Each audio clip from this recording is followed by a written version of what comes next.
Welcome to the Dynamics of Everyday Life, where we demystify some tricky concepts and get to know ourselves a little bit better.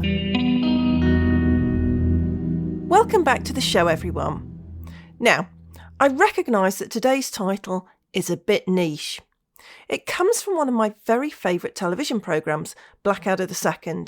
If you've not watched it, you are missing out.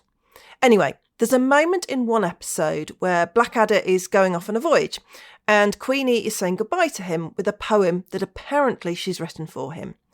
After reading the poem, which she's called Edmund, she utters the fabulous line, "Shakespeare gave me a bit of help with the title, but it's all my own work."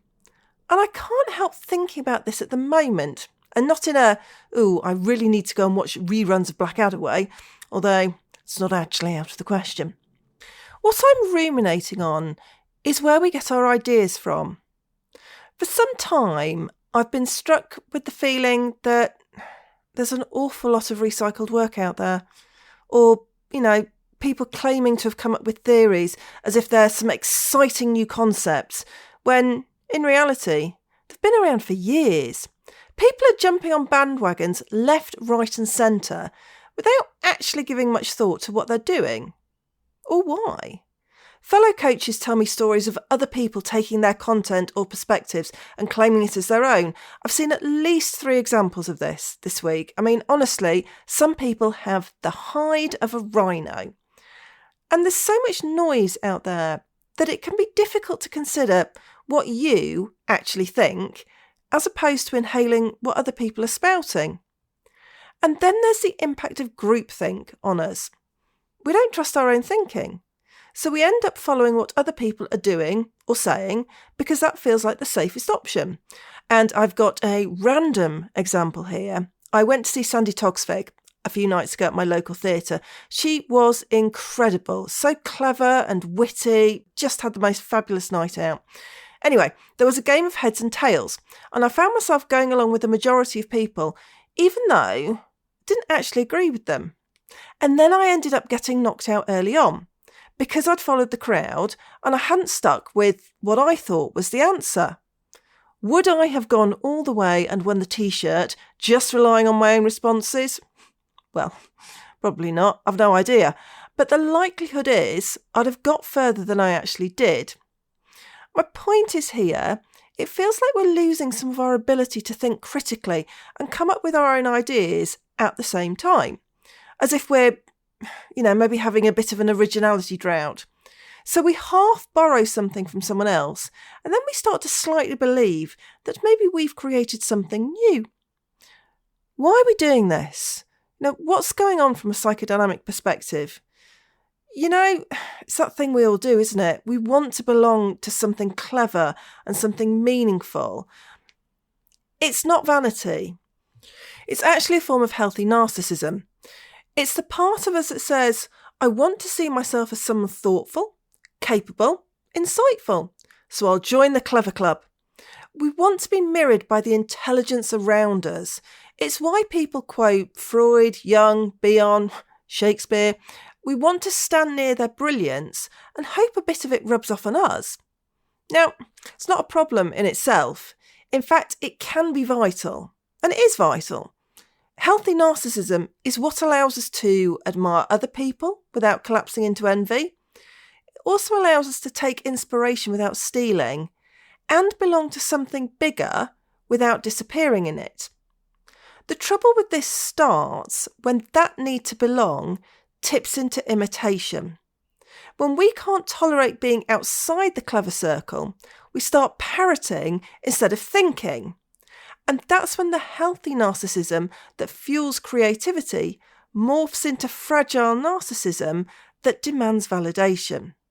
So, perfectly normal, even necessary. It's what gets us out of bed and into the arena. But when the wish to belong to brilliance overtakes the capacity to develop our own, that's when we stop being inspired and start being derivative. We've then got the fear of not being enough without attaching ourselves to authority, in whichever way that we see that.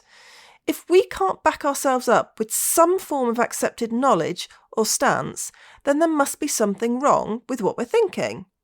Do we even trust what we're thinking? The interesting thing here becomes whether we're accepting blindly what other people are thinking and saying and not applying some form of critical lens to it. People and organisations can start to trade on their name, and some get away with it because others would never dare question them because of who they are or what they stand for. And this ties in beautifully to the concept of unconscious identification. Freud said identification is the earliest form of emotional tie. Before we even know who we are, we start taking bits of other people in. It's how babies build a sense of self. They borrow from the people who make them feel safe. And we don't really stop doing that. As adults, we just get more sophisticated about it. We identify with mentors, thinkers, teachers, anyone who represents something we admire or long for.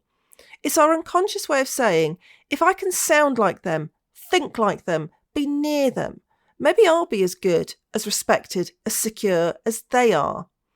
That's what's happening when coaches or creators start to mimic the language of the people that they admire. And this can often be anxiety. We're trying to regulate our own shaky sense of worth by merging with something that's solid. But the trouble is, if we over-identify, we lose our edges. We start sounding like them rather than being us. It's an unconscious attempt at belonging that ends up actually erasing our individuality. So, healthy identification says, you inspire me. I'll take what I need and make it mine. Unhealthy identification says, if I just copy you perfectly, maybe I'll finally be enough. And that's where the line between admiration and imitation gets blurry, and where a bit of self-awareness goes an awful long way. It's exactly why I set up my Essentials course in the first place. There's so much recycle theory out there, shiny, Instagram ready, and completely detached from the roots it came from. People are selling new frameworks that are really just Freud and Winnicott with a Canva filter. And to be honest, this is my soapbox, which I could stand on this for hours. It infuriates me. But call me old-fashioned. If you're going to talk about the unconscious, you should have at least read your Freud. We don't need to invent new jargon to sound smart.